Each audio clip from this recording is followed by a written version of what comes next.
ওই করিম কি হলো তোমার? ওই ওই তো শীতে ফিট লেগে গেছে গা। ওই সবাই ধর, তাড়াতাড়ি ধর, এনে রাখ এনে রাখ। ওই পানি লো, পাইছি। ওই করিম মিয়া, কি হয়েছে তোমার? তুমি তো অনেক অজ্ঞান হয়ে পড়ে গেছিলা। ভাই অতিরিক্ত শীতে বুকে চাপ লাগে পড়ে গেছি, আমি আর মনে বাঁচবো না। আমার পোলার একটা কল দেন, আমার পোলারে খুব দেখতে মন যেতেছে ভাই। আচ্ছা দাঁড়াও, আমি দিতাছি। হ্যালো। হ্যাঁ আব্বা, ফোন দিছো কে? কি কইবা কও? আরে আমি তোমার বাপ না, তোমার বাপে আমগো লগে কাজ করে। শুনো আমি কি কই, তোমার আব্বাই অতিরিক্ত শীতে বুকে ঠান্ডা লাগিয়া নিঃশ্বাস বন্ধ হয়ে অজ্ঞান হয়ে পড়ে গেছে। আচ্ছা এত কথা কয়ে লাভ নাই, চালু করে রাখো।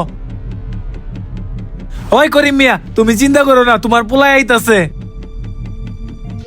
আব্বা আব্বা আব্বা, তোমার কি হইছে আব্বা?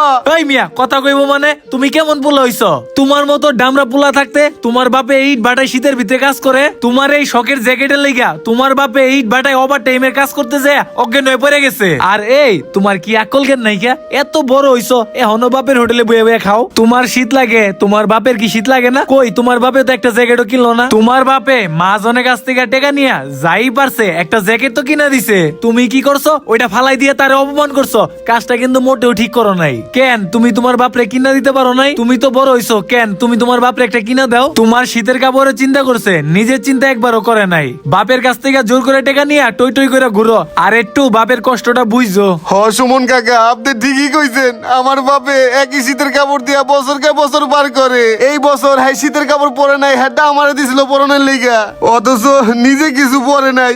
আমার লেগে একটা জ্যাকেট কিনছিল, ওইটা তো নেই নেই ফালাই দিয়ে হ্যাঁ অপমান করছি। বাপটা কষ্ট পাইছে। হ্যাঁ যদি দুনিয়া থেকে চলে যাইতো তখন আমি কারে নিয়ে থাকতাম, কারে নিয়ে বাঁচতাম? দুনিয়াতে তো আমি এতিম হয়ে যাইতাম। আমি আর বাপরে কষ্ট দিব না। বাপের জায়গায় দরকার বলে আমি কাজ করবো, আমি কষ্ট করে বাপরে খাওয়ামু। একটু